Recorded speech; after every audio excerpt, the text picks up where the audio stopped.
தங்கம் மூஞ்சாடி சாரலிலே விளையாடி தங்க தமிழ் மாந்தர் தனிப்பெரும் உணவாடி சிங்க தமிழ் மாந்தர் சீரியடும் குரலாகி மங்காத நாவுடைய மாகவி இசையாகி எங்கும் விளங்குகின்ற இன்ப தமிழ் போல இணைந்தோறும் காந்தோறும் பேசுந்தோறும் எப்பொழுதும் அனைத்திலும் உள்ளது ஆனந்த தேன் சுரந்து ஆறாத இன்பம் தரும் தீர்த்தமிழின் பேரால் கடந்த பால் கண்ணலோடு நெய் கலந்தால் போல் சிறந்தடியார் சிந்தனையும் தேனூறி நின்று பிறந்த பிறப்பிற்கு பொருள் புரிந்து வாழ்வதும் பைந்தமிழின் பேரால் தமிழன்னையை வணங்கி எல்லாந்த அவையில் ஏழாந்த வீச்சிருக்கும் செந்தம் சான்றோடே அனைவருக்கும் என் இனிய காலை வணக்கத்தை தெரிவித்துக் கொள்கிறேன். கண்ணுடையான் என்போர் கற்றோர் முகத்திரண்டு பொன்னுடையோர் கல்லளவர் என்றார் வள்ளுவர். கற்கை நஞ்சை விச்சை முகிலும் கற்கை நஞ்சை என்றார் அதிவீர ராமபாண்டிய. ஓதாமல் ஒரு நாள் உயிர்க்க வேண்டாம் என்றார் அவ்வை பாட்டி. அன்னையாவிலும் புண்ணியங்கோடி ஆங்கோர் ஏழைக்கு எழுத்தறிவித்தல் என்றார் மகாகவி பாரதி. விலையிலிருந்து மனிதனை வேறுபடுத்தும் கல்வி கண்டுக பூமி கண்டு கருப்பு வேடமாக நமக்கு இருந்தவர் கண்டுவீடு காமராஜர் ஆவார். ஏழை வாழ்வு உயர்வதற்கு கல்வி ஒன்றை வழி என்று கண்டவர் அந்த படிக்காத மேதை. விடுதலை இந்தியாவின் வளர்ச்சிக்கு அரும்பாடுபட்ட தலைவர்களும் கர்மவீர காமராஜர் குறிப்பிடத்தக்கவர். 1954ஆம் ஆண்டு ஏப்ரல் 11ஆம் நாள் தமிழக முதல்வராக காமராஜர் பொறுப்பேற்றார். ஊர்தோறும் பள்ளிகளை அமைத்தார். ஆனால் கல்வி கற்பதால் மாணவர்கள் வரவில்லை. காரணம் அறியாத அதிகாரிகள் குழம்பினர். ஏழை பங்காளரான காமராஜர் சரியான காரணத்தை கண்டுபிடித்தார். நாள் முழுவதும் ஓடாய் தேங்கி உழைப்பவன் வயிற்றுக்கு உணவில்லை என்றால் தன் பிள்ளையை எப்படி பள்ளிக்கு அனுப்புவான் என்று சிந்தித்தார். அதன் விளைவாக மதிய உணவு திட்டம் உருவானது. பள்ளிக்கு சென்றால் அறிவு பசி தீர்ப்பதோடு வயிற்று பசியும் தீர்த்துக் கொள்ளலாம் என்று மாணவர்கள் படையெடுத்து வந்தனர். அப்படி வந்தவர்கள் தான் இன்றைக்கும் உயரதிகாரியாக உலகெங்கும் உள்ள பல அரசு மற்றும் தனியார் நிறுவனங்களில் பணியாற்றுகின்றனர். குலக்கல்வி திட்டத்தை எதிர்த்தவர் காமராஜர். மாடு மேய்ப்பவன் மகன் மாடுதான் மேய்க்க வேண்டுமா, செருப்பு தைப்பவன் பிள்ளை அரசு அதிகாரி ஆகக்கூடாதா என்று கேள்வி கேட்டார். முன்னாள் முதல்வர் ராஜாஜியால் மூடப்பட்ட சுமார் 10,000 பள்ளிகளை திறக்க ஆணையிட்டார்.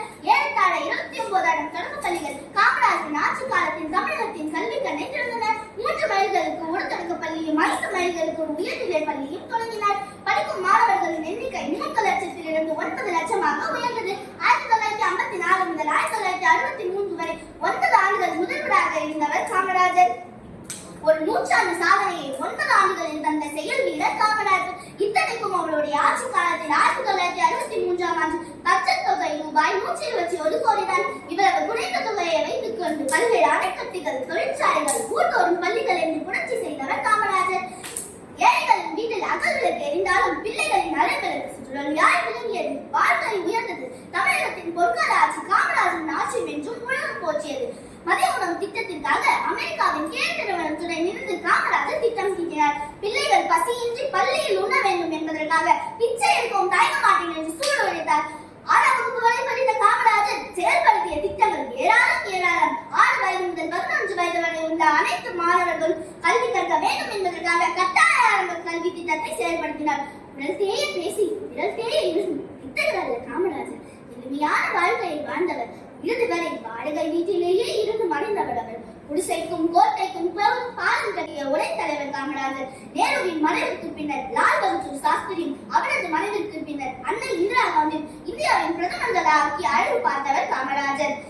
தமிழகத்தின் மூலை முறிக்கெல்லாம் இன்றைக்கும் கற்றவர்களின் எண்ணிக்கை அதிகமாக உள்ளது என்றால் அதற்கு அடைக்கலம் இட்டவர் காமராஜர் ஆவார். அனைத்தும் பார்க்கலாம் என்று ஒற்றை வரியில் 1000 திட்டங்களை வெற்றிகரமாக செயல்படுத்தியவர் காமராஜர். பாழ்பட்டு கிடந்த பாரத தேசம் தன்னை வாழ்விக்க வந்த காந்தியின் பிறந்த நாளான அக்டோபர் 2ஆம் தேதி 1975ஆம் ஆண்டு மண்ணுலக வாழ்வை மீண்டார் காமராஜர். இருந்தாலும் மறைந்தாலும் பேர் சொல்ல வேண்டும். இவர் போல் யார் என்று ஊர் சொல்ல வேண்டும். ஆம், மறைந்தாலும் கல்வி கண் திறந்த அந்த கர்ம வீரனின் வரலாறு இந்திய மக்களின் இதயத்தில் பசுமரத்தானியாக பதிந்திருக்கும் என்பது ஐயமில்லை. ஜூலை 15ஆம் நாள் ஒவ்வொரு ஆண்டும் கல்வி வளர்ச்சி நாளாக நாம் கொண்டாடுகிறோம். அது காமராஜரின் பிறந்த நாள் மட்டுமல்ல, தமிழகத்தின் அறியாமை இருளேக நாள் என்று கூறி ஆடையிலே படுத்து ஊரை சுற்றும் போதும் பைந்தமிழின் அழுமோசை கேட்க வேண்டும். ஓடையிலே என் சாம்பல் கரையும் போதும் ஒன்றமிழை சலசலத்து ஓட வேண்டும் என்று யாழ்ப்பாணித்த கவியின் வரிகளை கூறி வாய்ப்பிற்கு நன்றி கூறி விடை பெறுகிறேன். இந்த கவியின்